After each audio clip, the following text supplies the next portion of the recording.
cela enregistrer cette séquence et donc si vous ne souhaitez pas apparaître, on va vous demander de fermer vos caméras voilà, de façon à ne pas apparaître. S'il y a une difficulté quelconque par rapport à cet enregistrement, n'hésitez pas à le mentionner dans le chat. La présentation, Virginie, tu veux enregistrer à partir de maintenant ou c'est fait, j'ai tourne, lancé, ça tourne, normalement ça marche. Parfait. Allez, on continue alors.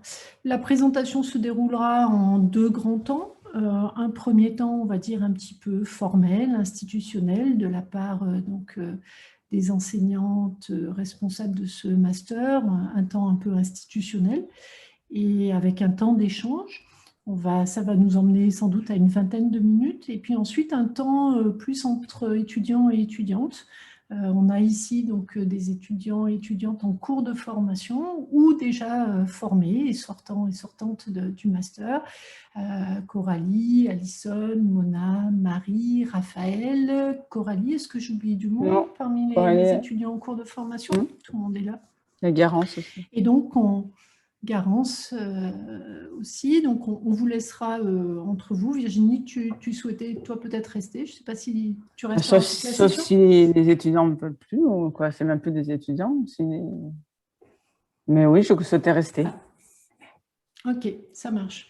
Alors, sur cette partie un petit peu de présentation générale, un peu formelle, donc on va parler ici d'un master en études sur le genre, qui est une mention reconnue en France depuis déjà une dizaine d'années, qui est portée à Lyon depuis une dizaine d'années aussi, depuis les années 2010-2012 même précisément.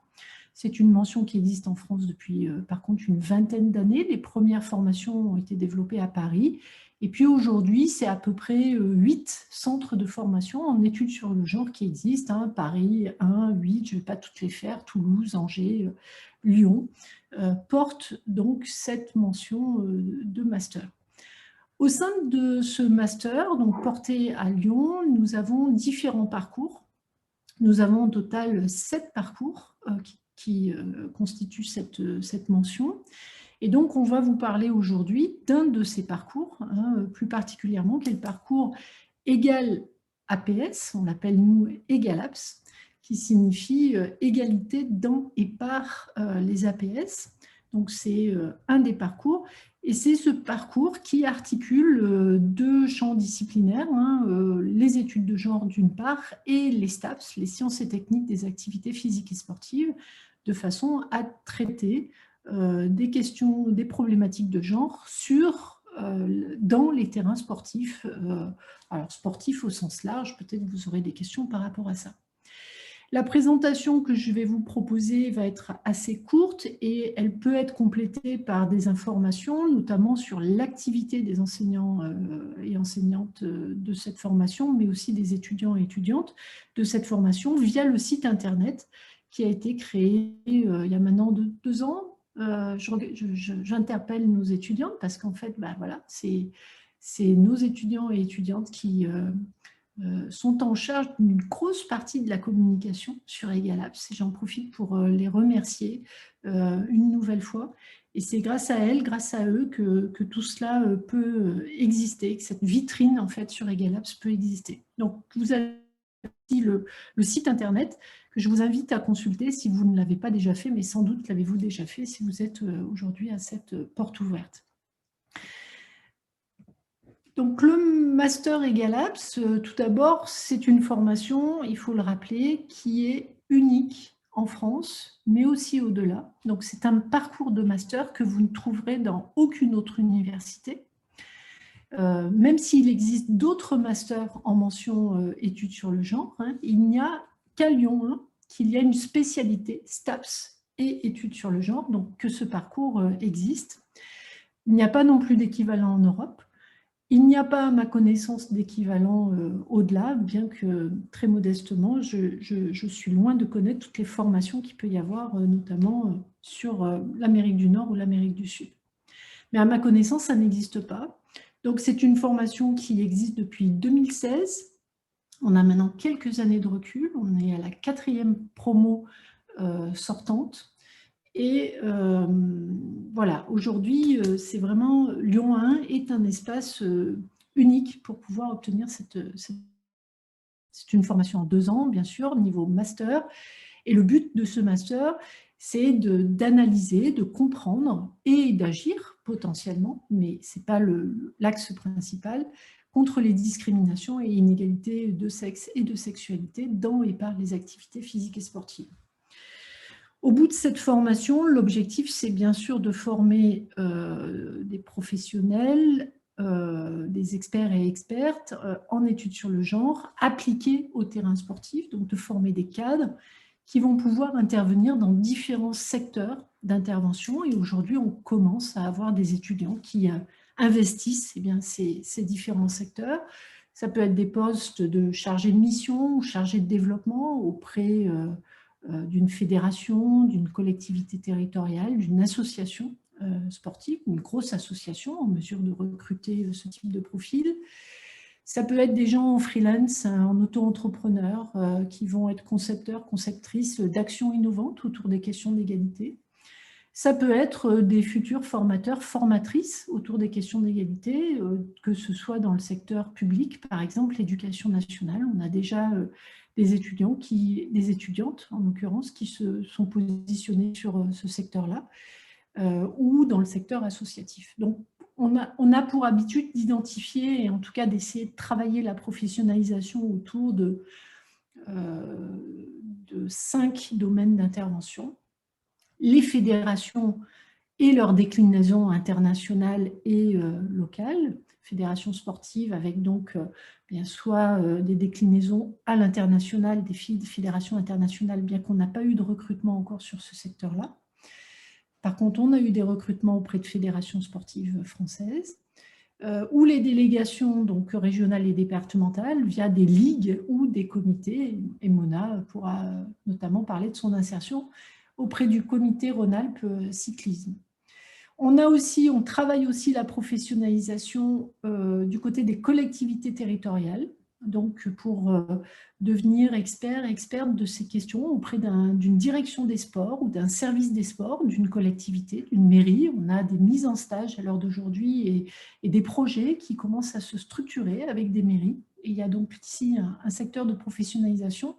Collectivité territoriale, c'est aussi les DDJS ou les DRJS. Je parle de ces anciennes formules qui sont connues de tout le monde, délégation régionale ou départementale jeunesse et des sports.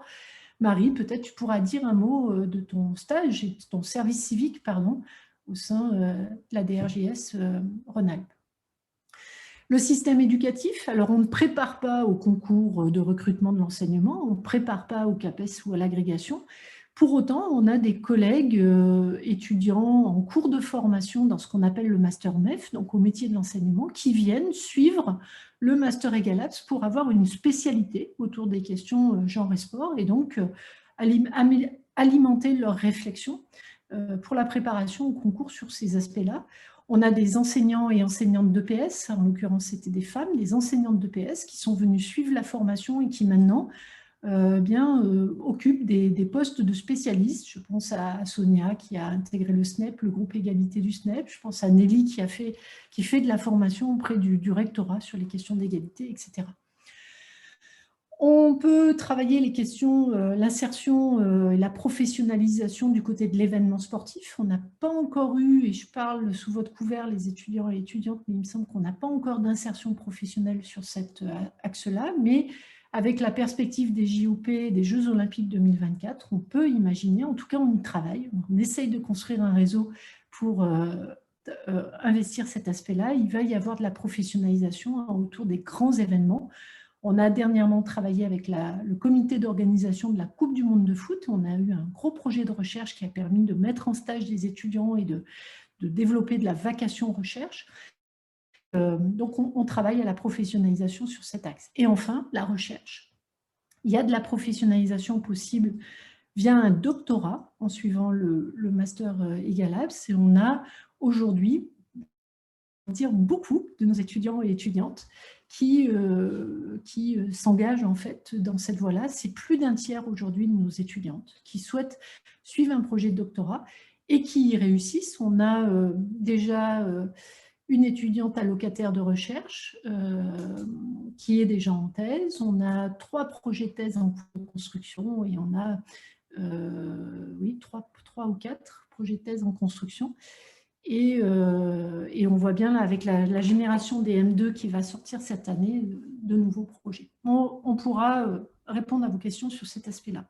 Donc, ce que je voudrais rajouter, c'est que cette formation, donc, qui est unique en France, en fait, s'est inscrite et se développe aujourd'hui depuis 5 ans dans un contexte social et politique qui est particulièrement quand même favorable à ces questions-là. On a du côté du ministère Jeunesse et des Sports, du côté de l'Éducation nationale, du côté des collectivités territoriales, des mises en contrainte en fait de ces acteurs de la société, des mises en contrainte autour de l'égalité, je pense à la loi du 4 août 2014, et à une série de déclinaisons de cette loi qui oblige les politiques publiques et les politiques territoriales à investir la question de l'égalité. Et du coup, le master permet en fait de former des étudiants et étudiantes qualifiés, diplômés, autour de ces questions-là pour pouvoir répondre à ces besoins politiques et sociaux. Je ne détaille pas cette slide, on pourra y revenir si vous le souhaitez. J'ai évoqué tout à l'heure un partenariat, donc ce master s'inscrit dans une mention qui contient 7 parcours, vous les voyez ici déclinés. Ce que je voudrais juste préciser, parce que la question a été posée par mail, lorsque vous candidatez au Master EgalApps, c'est que vous avez un profil intéressé et expert autour des questions sport et genre, et que vous souhaitez construire un projet professionnel autour de cette question de l'égalité dans le monde sportif. Du coup, c'est vraiment auprès de ce master qu'il faut candidater. Ne jouez pas la carte de candidater sur plusieurs masters, ce n'est pas la peine. Tout ce qui relèvera des questions, des profils sportifs ou des questions et des débouchés de professionnalisation dans le champ du sport, vous serez orienté sur EgalApps. Donc, plutôt que d'alourdir les démarches administratives de tout le monde, faites tout de suite le bon choix, consultez l'ensemble de ces parcours et faites votre choix et candidatez dans le master qui correspond à votre profil, votre orientation professionnelle. On pourra y revenir. Il y a donc dans la mention deux parcours pluridisciplinaires avec l'un en mobilité internationale. Ce n'est pas le seul parcours, je voulais préciser ça. Bonjour Cassandre qui nous rejoint. Il y a aussi possibilité de faire de la mobilité internationale dans le cadre du parcours EgalApps. Donc vous pouvez parfaitement venir en EgalApps et construire un projet ou sur la 2e année de master, parce qu'on vous conseillera de le faire sur la 2e année plutôt que sur la première qui est très lourde, vous pouvez effectivement concevoir 6 mois ou 1 an à l'étranger en partenariat, on pourra y revenir. Je passe sur la question que ce master a été créé à Lyon parce qu'il y a déjà depuis 20 ans maintenant une grosse expertise en fait autour des questions genre et sport. Lyon a été, et le CRIS qui s'appelle maintenant le Elvis, qui est le laboratoire de recherche auquel nous sommes rattachés. Je vous invite à consulter la page du laboratoire Elvis. C'est un laboratoire qui depuis plus de 20 ans est leader autour des questions genre et sport, et donc on a plusieurs chercheurs et chercheuses investis dans la recherche et investis aussi dans le master. Alors, rapidement, une présentation des contenus de ce master. Ce qu'il faut dire en premier lieu, c'est que la première année et la 2e année ont des cours en commun avec Lyon 2 et avec l'ensemble des autres parcours et des cours spécifiques. Donc, dit autrement, les 7 parcours que je vous ai rapidement présentés sur la diapo d'avant, eh bien, se rencontrent à certains moments de la formation. Donc, il y a à peu près un tiers de la formation en M1 qui se fait en commun au sein des 7 parcours, donc entre Lyon 2 et Lyon 1. Ce sont ici les UE d'enseignement qui vont apparaître en jaune. Donc, tout ce qui relève d'une grosse UE extrêmement importante dans la formation, qui s'appelle l'UE théorie et concept, au sein de laquelle vous allez travailler les différentes théories féministes et en études sur le genre. Travailler les concepts, apprendre à distinguer la notion de genre de la notion de sexe. Vous allez apprendre à travailler la question de l'égalité, de la mixité, de la parité, des discriminations. En fait, tous ces mots ne sont absolument pas synonymes et renvoient à des définitions précises, à des définitions et donc à une histoire et à des relations entre tous ces concepts. Et c'est vraiment à partir de textes fondateurs en études sur le genre que vous allez travailler cela en théorie et concept, et donc ce sera un travail commun avec les 7 parcours. Vous avez aussi toute une partie qui concerne les outils et les méthodes d'analyse, alors des méthodes quantitatives, tri croisé, des qualitatives, l'entretien, l'observation, le questionnaire. Ces méthodes sont travaillées en commun à l'ensemble des parcours, avec une réflexion sur qu'est-ce que c'est aussi que faire de la recherche féministe en termes de point de vue situé et de réflexion sur les spécificités de ce type de recherche. Donc en jaune, la partie commune avec Lyon 2. Ensuite, en blanc, ce sont des enseignements qui sont spécifiques cette fois-ci au parcours EGALAPS et qui concernent donc les questions, l'articulation entre les études de genre et les questions sportives. Organisation du sport, où on va balayer d'un point de vue historique la question des rapports sociaux de sexe et des problématiques de genre au fil de l'histoire, globalement l'histoire du XXe siècle, on ira jusqu'à la période actuelle, mais c'est vraiment l'histoire plutôt XXe siècle. Les questions corps, santé et sport, où vous allez questionner finalement la façon dont la différence des sexes a été une construction médicale notamment, et donc au regard des discours médicaux et des théories développées en sciences dures, vous aurez une analyse critique en fait de ces discours qui amènera à relativiser justement ce principe de la différence sexuelle. Genre et intervention, on va questionner les questions de relations entraîneur-entraîné ou d'enseignant-élève pour questionner ce qui se joue dans l'interaction entre un intervenant, une intervenante et des élèves en termes de genre.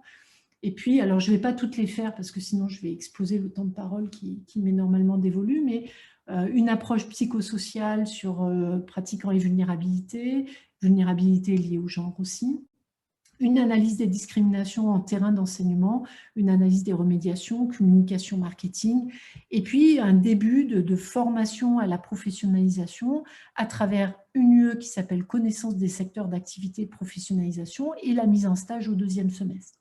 J'accélère un petit peu parce que je vois le temps passer, mais bien sûr, vous pourrez revenir sur ces points-là avec les étudiants et étudiantes. Deuxième année, on passe sur une mise en application en fait, de ces apports théoriques, un gros apport théorique sur la première année en partage avec Lyon 2, dont le but est de construire des outils d'analyse, de construire en fait des grilles d'observation des discriminations sur terrain sportif liées au genre. Et en deuxième année, l'idée c'est de devenir des acteurs et actrices et donc d'apprendre à agir contre ces discriminations. Et donc on va avoir un travail beaucoup plus orienté autour des concepts d'innovation sociale, comment proposer des choses innovantes autour de ces questions-là, de la question de la professionnalisation, de conduite de projet à travers des experts que vous mettrez en place, des projets que vous mettrez en place et vous serez accompagné par des collègues en management pour mettre en place ces conduites de projet. Et puis, bien sûr, une grosse partie de stage, vous aurez entre 550, 500, 600 heures de stage à réaliser tout au fil de votre année.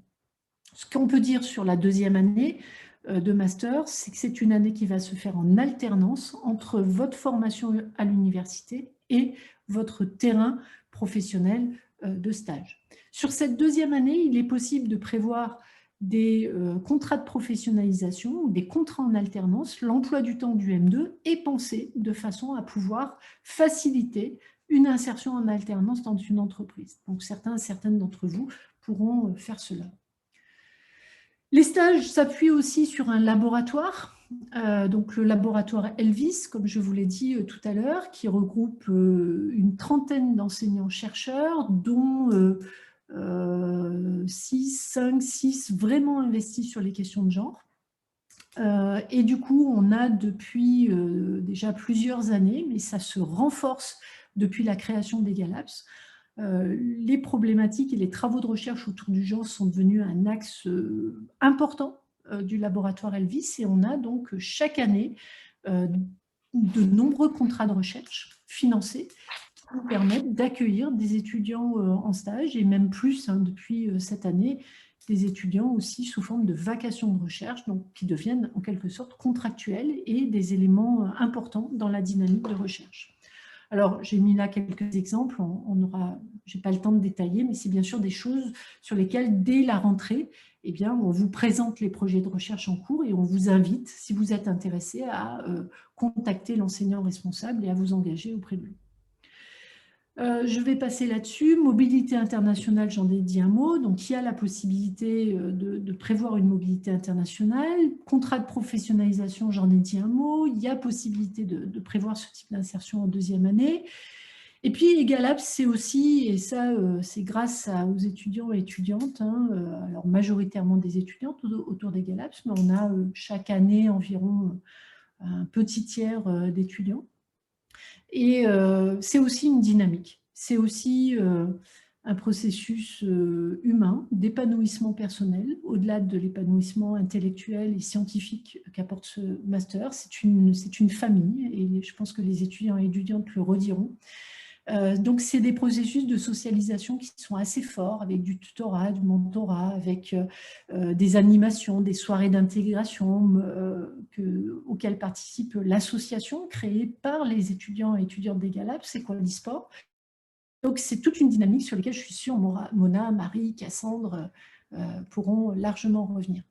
C'est un travail de communication, vous en avez vu qu'une toute petite partie ici à travers cette porte ouverte, mais à travers le site internet, à travers l'association, et j'en oublie, à travers les logos. Tout ça, c'est la dynamique étudiante qui l'a permis. Ce sont des tables rondes aussi. Depuis cette année, la situation Covid nous a fait accélérer le processus sur la mise en ligne sous forme de webinaire de ces tables rondes. Je pense que c'est quelque chose qu'on gardera pour les années à venir, de façon à partager et à faire connaître les activités au sein de ce master. Voilà, j'ai déjà largement dépassé mon temps. Tout le monde, les ex-étudiantes et étudiantes s'en doutaient sans doute. Je reste encore à votre disposition peut-être pour un petit temps d'échange, là, qui me concernerait un peu plus particulièrement en tant que responsable. Et Virginie peut aussi, bien sûr, participer aux réponses autour de ce temps-là. Premier temps d'échange avant de basculer sur la deuxième partie, peut-être plus entre étudiants et étudiantes. Je suis à votre écoute, on est à votre écoute.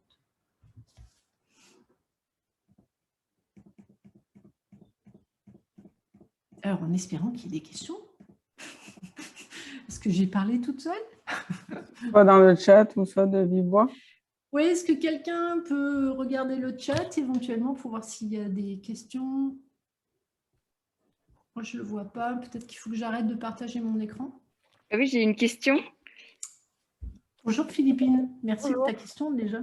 Ce serait pour savoir comment ça se passe un stage en Master 2 dans la recherche. Alors, ça se passe bien. Globalement, ça veut dire que, en fait, tu vas être associé. Il y a deux scénarios pour faire un stage au Elvis. Soit tu es associé à un projet de recherche déjà existant. Donc, en début d'année, on va vous présenter les projets de recherche en cours. Il y a quelque chose qui t'intéresse. Il y a un financement associé à ce projet de recherche et tu deviens stagiaire à ce projet de recherche. On définit ensemble la problématique de ton travail, mais en sachant qu'elle est cadrée quand même par le projet de recherche.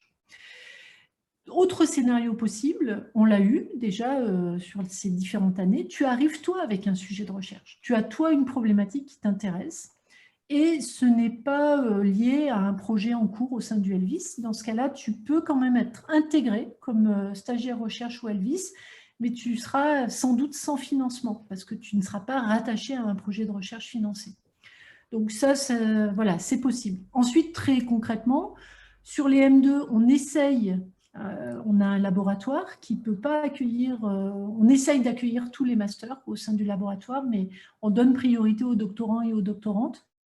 C'est une question de nombre, mais on essaye autant que faire se peut de vous réserver un espace ou alors de prévoir une rotation de façon à ce que tu puisses être physiquement, et à condition que la situation sanitaire nous l'autorise, tu puisses être physiquement au sein du laboratoire Elvis et que tu puisses du coup rencontrer d'autres étudiants en cours de doctorat et des enseignants-chercheurs aussi. Donc voilà, prévoir cette intégration. Et ensuite, sur le calendrier, c'est le même calendrier que les autres stagiaires. Donc, c'est 1 semaine sur 2 à partir de la Toussaint et c'est 3 semaines sur 4 à partir de janvier. Donc, il y a une montée en puissance de ton stage. Et ensuite, sur l'encadrement, tu es rattaché à un directeur ou directrice de mémoire qui va ponctuellement ou régulièrement te faire un retour. Donc, ça, c'est des organisations plus internes, mais assez classiques. Est-ce que j'ai répondu à ta question, Philippine? Oui, merci beaucoup pour votre réponse. Ok, une question sur le... allez-y, oui. Pardon, j'ai une question aussi. Je pense pas avoir pris connaissance des modalités du mémoire. Et je sors d'un master et du coup, j'avoue que j'aimerais bien connaître les modalités d'évaluation, enfin la conséquence du travail pour m'engager en connaissance de cause. Alors, le mémoire, déjà, on parle de 2 mémoires différents. Il y a le mémoire en M1, qui est un mémoire, on va dire, d'initiation, parce qu'il est associé à un stage qui est assez restreint, en fait. En M1, on a 120 heures de stage, ce qui fait à peu près, à la louche, 20 jours de stage, qui se déroulent entre février et mai, à raison de 2 jours par semaine. Le stage, en fait, est calé dans l'emploi du temps de Virginie sur le jeudi et le vendredi à partir de février, pour faire simple. Donc, 20 jours de stage, ça veut dire qu'on va commencer à faire une initiation à la recherche où le but, c'est de mener une petite revue de littérature autour du sujet que tu auras choisi, donc faire le point de ce qui a été produit par les autres chercheurs en faisant une synthèse, de mettre en place un petit protocole de recherche, généralement dont le but est de faire un diagnostic dans la structure dans laquelle tu as décidé de faire ton stage, via questionnaire, entretien, analyse de données, voilà. Et puis de t'initier à l'analyse des résultats. On est généralement sur des mémoires de recherche autour d'une 50aine de pages qui répondent à toutes les étapes, tu vois, de la recherche, mais qui restent, on va dire, assez modestes par rapport aux attendus. Okay. Sur le M2, forcément, on n'est pas sur le même niveau d'attente. Sur le M2, on est sur un mémoire qui doit valider une fin de cursus universitaire, un niveau master. C'est l'entrée vers un potentiel doctorat. Donc, c'est le moment où on doit montrer qu'on a acquis des compétences pour faire de la recherche. Donc là, on est sur un stage en général de plus de 500 heures. Qui répond aux mêmes étapes que celles que je t'ai décrites avant, revue de littérature, mise en place d'un protocole de recherche, quanti, quali ou les deux, là c'est à voir avec ta direction de mémoire, et puis analyse et interprétation des résultats en faisant cet aller-retour entre ce que la recherche a déjà produit, ce qu'on sait déjà, et ce que toi tu apportes comme nouvelles données avec ton protocole pour pouvoir interpréter tout ça. On est généralement... Encore une fois, c'est des moyennes dont je parle. On est généralement autour de mémoires qui sont entre 70 et 120 pages, la moyenne étant autour de 90-100 pages là-dessus.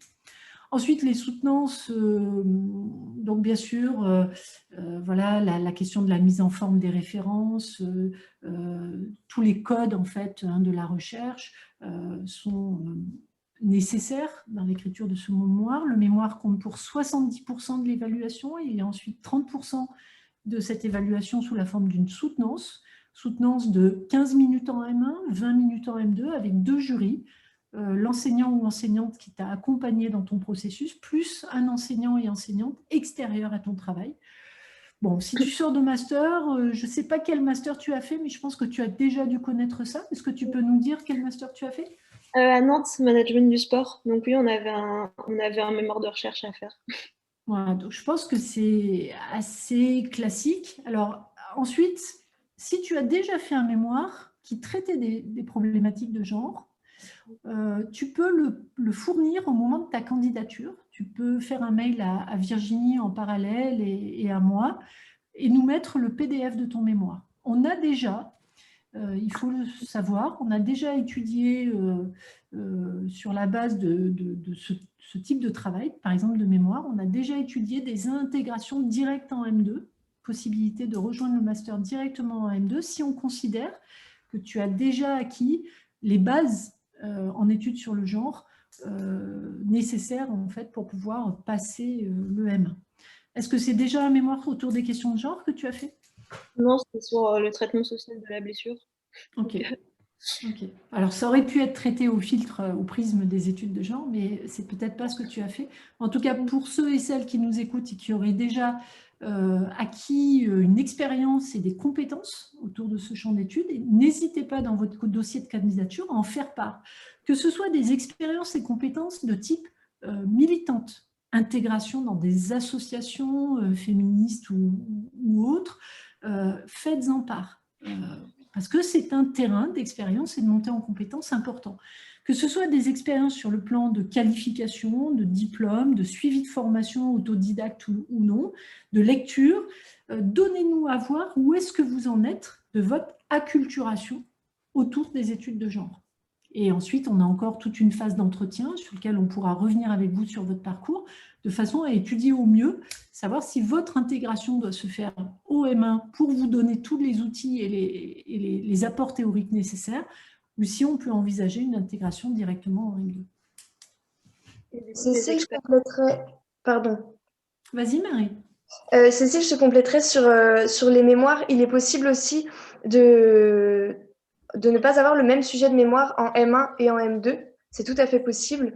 Et c'est également possible de faire une première année un master plus professionnalisation et une deuxième année un master, je parle de master métier de mémoire, pardon, un mémoire plus professionnalisation et la deuxième année de faire un mémoire, par exemple, recherche ou l'inverse. Donc, il est possible d'avoir les deux champs sur les 2 années différentes. Tout à fait. Ça peut permettre de multiplier vos expériences et vos regards. On a, nous, plutôt tendance à vouloir vous inscrire dans la continuité, de façon à ne pas alourdir votre travail et vous faire repartir à 0 en M2. Mais ça peut être une stratégie aussi de découverte et d'acquisition de multiples compétences pour penser votre professionnalisation. En tout cas, merci Marie, c'est tout à fait possible.